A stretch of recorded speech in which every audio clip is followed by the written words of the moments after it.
My name is Olivia Hayes, and if you had met me just a few years ago, you would have seen a woman who believed in love, loyalty, and happily ever afters. I was the girl who thought her marriage was unshakable. I thought I had found my forever with Marcus, the man I believed was my rock. But life has a cruel way of showing you how wrong you can be. When Marcus and I first met, he was charming, confident, the kind of man who could walk into a room and instantly capture everyone's attention. I fell for that charm, and for years, I believed his love for me was just as strong as mine for him. We built a home together, shared dreams, whispered secrets in the middle of the night.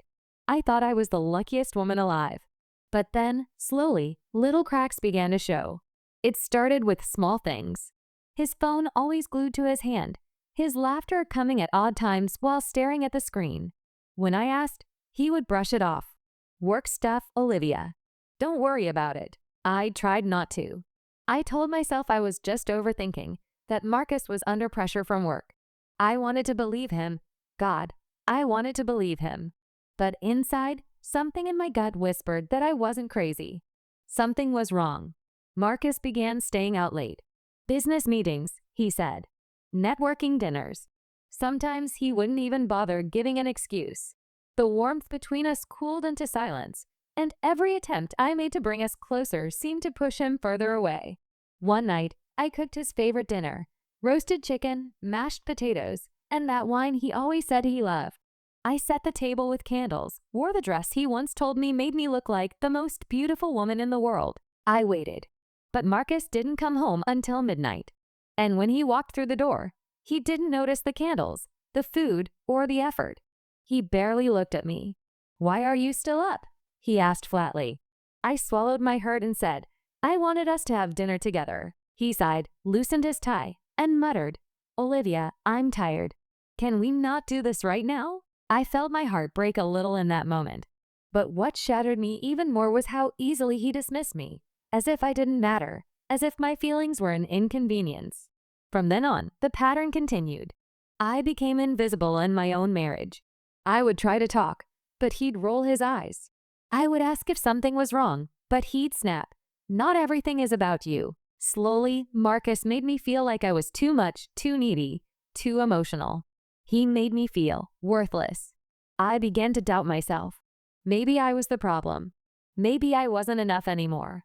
I cried alone in the bathroom at night, muffling the sound so he wouldn't hear, because the last thing I wanted was for Marcus to think I was weak. But here's the truth. Marcus had already decided I wasn't worth his time. He just hadn't said it out loud yet. The real turning point came one Saturday morning. I found Marcus in the living room, smiling down at his phone in a way I hadn't seen in years. Not at me, not even close. His eyes lit up, his lips curved into a grin reserved for someone else. My stomach twisted. I asked quietly, "Who's making you smile like that?" He looked up, startled, then scowled. "Don't start, Olivia," I pressed, voice trembling. "Is there someone else?" He laughed, a cold, sharp laugh that cut through me like a knife. "God, you're paranoid. Not everything is about your insecurities." That laugh haunted me. He laughed at my pain. He mocked my fears as if they were a joke. That was the moment something inside me shifted. I realized Marcus wasn't the man I had fallen in love with. He wasn't my protector, my partner, or my safe place. He had become the source of my deepest wounds. But here's the thing Marcus didn't know. I wasn't as weak as he thought. While he was busy lying and tearing me down, I was quietly gathering the strength he never believed I had. Because I had a secret. A secret I had carried silently, waiting for the right moment. And when Marcus discovered that secret, his entire world would come crashing down. What Marcus didn't know was that I held the one truth capable of burning everything he built to the ground. And soon, he'd realize just how dangerous it was to laugh at my pain. After that morning, after hearing Marcus laugh at my pain, I stopped being the naive wife who begged for scraps of affection. I stopped asking questions. I stopped chasing him. On the outside, I played the part of the quiet, understanding wife he wanted me to be. But inside, I was watching, listening, piecing the truth together like shards of broken glass. Marcus thought he was clever, but he underestimated me. His lies had holes big enough to drive a truck through. business dinners that left no receipts, late-night calls answered in hushed tones, the way he would come home with the faintest trace of perfume that wasn't mine. Every sign screamed betrayal, but Marcus's arrogance was louder than my suspicion. He thought he could keep everything hidden behind that charming smile and dismissive attitude. But he forgot one thing. I knew him better than anyone. I noticed how he guarded his phone, keeping it face down on the counter. He would even take it into the shower with him, as if afraid it might betray him in his absence. That was my first real clue. One night, while he was in the shower, I walked into the bedroom. My heart pounded as I picked up his phone. The screen was locked, but Marcus had one fatal flaw. He always used numbers that meant something to him. I tried our wedding date. Denied. I tried his birthday. Denied. Then I tried his mother's birthday. The screen lit up, and there it was. Dozens of messages from a woman named Samantha. Last night was amazing, baby. Can't stop thinking about you. When are you telling her? I hate sneaking around. I wish she knew she lost you a long time ago. I felt my stomach twist into knots. My hands shook as I scrolled, reading words I could never unsee. My husband, the man who once swore I was his everything, was living a double life with another woman. And worse, he made me believe I was the problem all along. The shower stopped, and panic shot through me. I placed the phone exactly where it had been and rushed back to the kitchen, pretending to be busy with the dishes. My heart raced so loudly I thought he might hear it. When Marcus walked in, towel draped around his shoulders, he glanced at me briefly and then at his phone. He didn't notice a thing. He smiled faintly at whatever message popped up, and my blood boiled. But I didn't confront him. Not yet. I knew if I exploded then, he'd twist it, gaslight me, make me look like the insecure, jealous wife he painted me as. No, I needed something bigger. I needed proof that would destroy his lies completely. So, I began my silent plan. I started documenting everything. Screenshots of his messages when I could sneak his phone, pictures of his car parked at places he shouldn't be, even recordings of his late-night phone calls. Piece by piece, I built a case against him, like a detective preparing for trial. Marcus still thought I was weak, too fragile to see the truth. But what he didn't know was that I had already shifted from victim to strategist. The more I uncovered, the more I realized just how deep his betrayal ran. Samantha wasn't just a fling. She was someone he was planning a future with. He had promised her things, whispered dreams of a life where I didn't exist. And that was when I understood. He wasn't just cheating on me. He was erasing me. But if Marcus thought I would go quietly, he was dead wrong. One night, I decided to test him. I looked him straight in the eyes at dinner and asked casually, "Do you love me, Marcus?" He didn't flinch. He didn't hesitate. He just smiled and said, "Of course I do, Olivia." "Why would you even ask that?" I forced a smile back, but inside, my heart went cold. His ability to lie so effortlessly, to look me in the eye and pretend, was worse than the betrayal itself. It showed me that there was no guilt, no remorse, just arrogance. But his arrogance was going to be his downfall. Because while Marcus thought he was playing me, I was already 10 steps ahead. I had a secret he didn't know. A truth I had been keeping long before Samantha ever entered the picture. A truth that would not only expose him, but destroy him completely. And the day I decided to reveal it, Marcus's world would burn to ashes. He thought I was still his clueless, fragile wife, but I was holding a truth powerful enough to end everything he built. And soon, Marcus would beg for the mercy I refused to give. From the moment I discovered Samantha's messages, every interaction with Marcus became a performance. He thought he was the master manipulator, but really, he was the star of a play I directed in silence. I watched him smile when his phone buzzed, pretending it was just a business notification. I saw the way his eyes flickered when he mentioned late meetings. I even noticed how he avoided my touch more and more, as if guilt had built a wall between us. But guilt never truly plagued Marcus. No, he wasn't the kind of man who felt remorse. He was the kind who saw betrayal as his right. That arrogance made him sloppy. And I used every slip against him. One evening, Marcus said he had an urgent dinner meeting. I nodded, pretending not to care. As soon as he left, I followed him. My heart thumped like a drum as I kept my distance, tailing his sleek black car down city streets until he pulled into a quiet restaurant. And there she was, Samantha. Young, pretty, full of laughter. She looked at him like he was her whole world.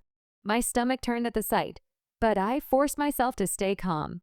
I snapped photos, them holding hands, him leaning close, her kissing his cheek. Every shot was another nail in his coffin.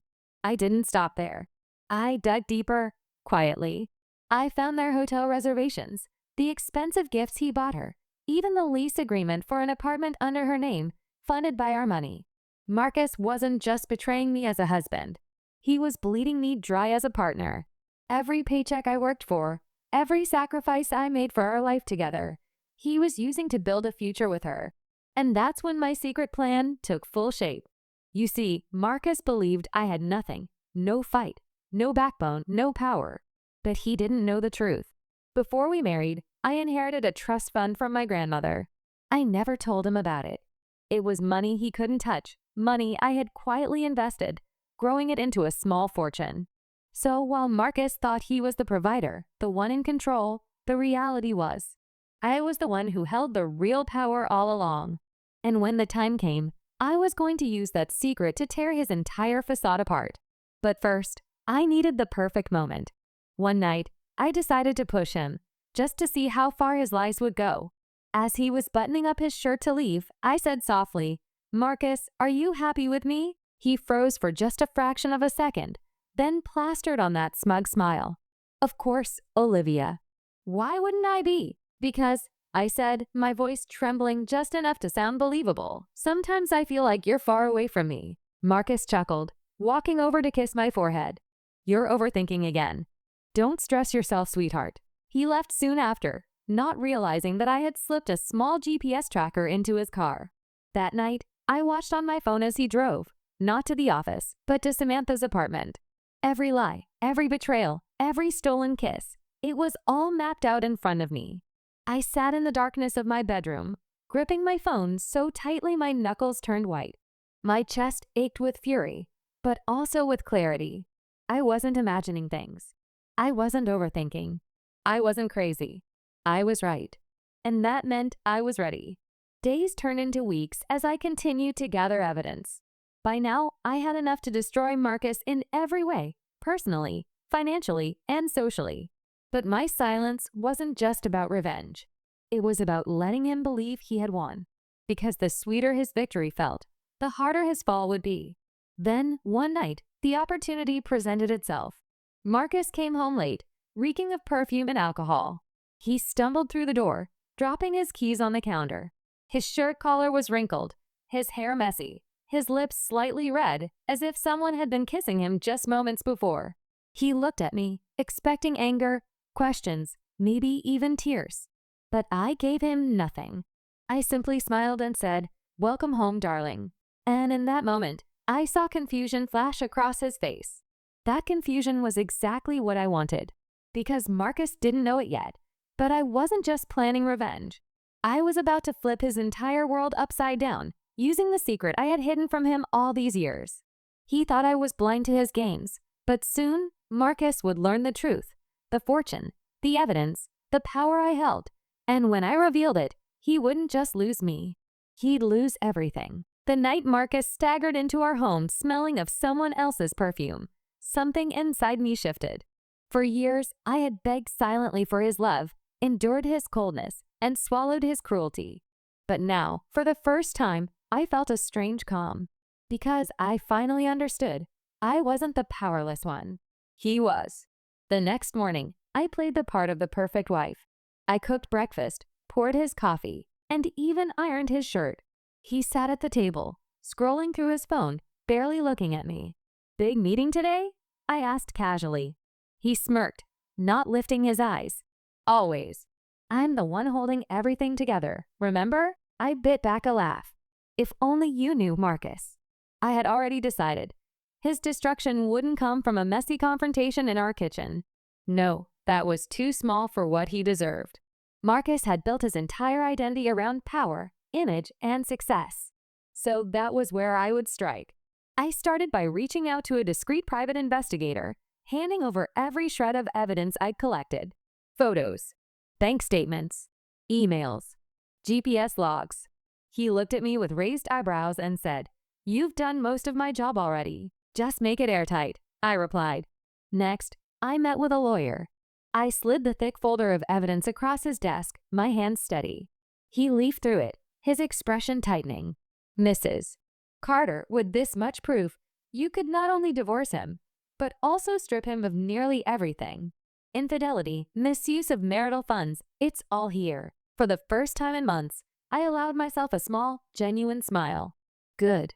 That's exactly what I want. But my plan wasn't only about divorce. No, that was too easy. Marcus had to feel what I felt, worthless, humiliated, broken. And to do that, I needed to time my moves perfectly. So I waited. I played the part of the doting wife while quietly setting up my safety net. I transferred my trust fund investments into accounts under my name alone. I rented a small apartment across town, furnished just enough to feel like a sanctuary when the storm broke. Meanwhile, Marcus grew bolder in his lies. He started spending nights away, claiming work emergencies. He flaunted his success at dinners, making subtle jabs about how lucky I was to have him. And through it all, I smiled. I laughed at his jokes. I let him believe I was still the meek little wife too afraid to challenge him. But inside, I was already sharpening the knife. The breaking point came one Friday evening. Marcus walked into the house wearing an expensive new watch I had never seen before. He tossed his jacket over the chair, swagger in every step. I raised an eyebrow. "Nice watch." "New?" "Yeah," he said, smirking. "A gift." From a client. I knew immediately he was lying. Later, when he showered, I peeked into his discarded jacket. The receipt was still in the pocket, purchased with our joint credit card. Not for him, but for Samantha. That was it. That was the moment I knew it was time. The following week, I orchestrated everything. I invited Marcus to a dinner at home, telling him I wanted to reconnect. He barely glanced at me, too busy texting someone else, but he agreed. That arrogance would be his downfall. The table was set beautifully. Candles flickered, soft music played, and a bottle of his favorite wine stood waiting. He walked in, loosened his tie, and smirked. "Well, this is nice," he said. "What's the occasion?" I smiled sweetly.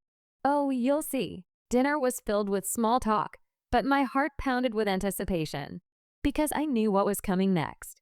Halfway through the meal, I reached into my bag and pulled out a sleek envelope. I slid it across the table. "This is for you." Marcus frowned, curiosity flickering in his eyes. He tore it open, pulling out glossy photographs, him and Samantha at the restaurant, holding hands, kissing, laughing. His face drained of color. What is this?" he stammered. I leaned back, my smile calm and deliberate. "Proof. Proof of who you really are. Proof of every lie you've told me." He tried to bluster. "Olivia, it's not what it looks like." I cut him off sharply. Don't insult me further. I've known for months. Every dinner, every hotel, every dollar you stole from our account to fund her life, I know all of it." Marcus's jaw clenched, his bravado crumbling. You don't understand." "Oh, I understand perfectly," I snapped, my voice rising for the first time.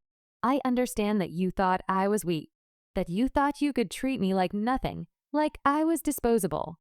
But here's the truth, Marcus." I leaned forward, my eyes burning into his. "I was never the weak one. You were." The silence that followed was thick, suffocating. He stared at me, shocked, maybe even frightened. For once, he didn't have a clever comeback. But this wasn't the end, because the envelope I gave him, that was only part of what I had. The rest, the financial records, the legal filings, the lawyer waiting for my call, was still hidden. And soon, Marcus would realize that this dinner wasn't just a confrontation. It was the beginning of his downfall. As Marcus sat there stunned, clutching the photos with trembling hands, he didn't realize the worst was yet to come, because the next secret I revealed would strip him of everything he thought he owned. Marcus sat frozen, the photos trembling in his hands. His lips moved, but no words came out. For once, the man who always had an answer, always had control, was speechless. I sipped my wine slowly, letting the silence drag. Finally, he managed to whisper, You've been spying on me?" I set my glass down carefully. "No, Marcus." I've been protecting myself, gathering the truth you were too arrogant to hide. His face hardened, that familiar mask of anger sliding back into place. You think you can ruin me with a few pictures? No one will believe you. I'll make sure of it. I tilted my head, a cold smile tugging at my lips. Oh, Marcus, I think they'll believe me when they see the rest. I pulled out a second envelope and dropped it on the table with a sharp thud. He snatched it open, his eyes scanning the bank statements, receipts, and transfers. His hands shook violently. These are, he muttered, his voice breaking, records of every dollar you funneled into Samantha's account. Every hotel, every gift, every stolen cent from our marriage. I leaned forward, my voice deadly calm. And guess what? My lawyer already has copies. He slammed his fist on the table. You wouldn't dare. Oh, I already did, I whispered. The fury drained from his face, replaced by something I had never seen in him before, fear. You'll destroy me, he stammered. I sat back, savoring the moment. Exactly, but this was only the beginning of my reveal. Marcus thought his empire made him untouchable. He thought the money, the house, the cars, all of it, belonged to him.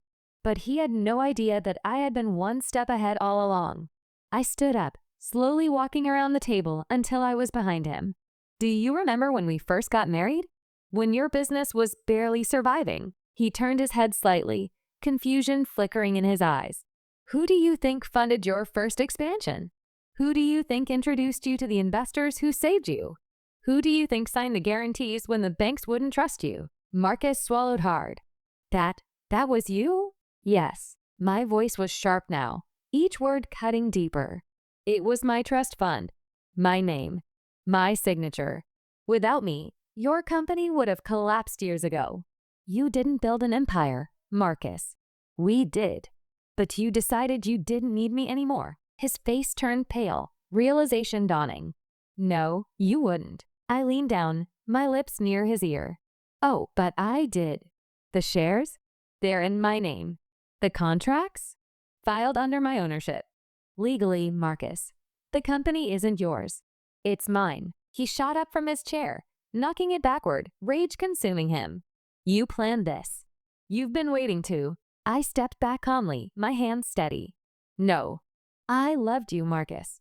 I wanted nothing more than a life with you. But you laughed at my pain. You betrayed me again and again. And now, I'm done. He stared at me, his chest heaving, his world crumbling before his eyes. You can't take everything from me. I locked eyes with him, unflinching. Watch me. The weeks that followed were chaos for him. Marcus tried everything. Begging, threatening, pleading. He showed up at my lawyer's office, demanded meetings, even called in favors from old friends. But none of it worked. The evidence was too strong, the ownership too clear. Samantha? She vanished the moment Marcus's money started slipping through his fingers. One day she was parading on his arm. The next she was gone, leaving him with nothing but unanswered calls. The divorce was brutal for him. For me, it was liberation. The court awarded me nearly everything. The house, the accounts, and yes, full control of the company. The last time I saw Marcus, he was sitting outside the courthouse, his once perfect suit wrinkled, his eyes hollow. He looked up at me as I walked past, his voice breaking. Olivia, please, don't do this. I have nothing left. I stopped, looking down at the man who once made me feel so small. Now you know how I felt every single day. You made me worthless. His eyes filled with tears, but I didn't stay to watch them fall. I turned, lifted my head high, and walked away.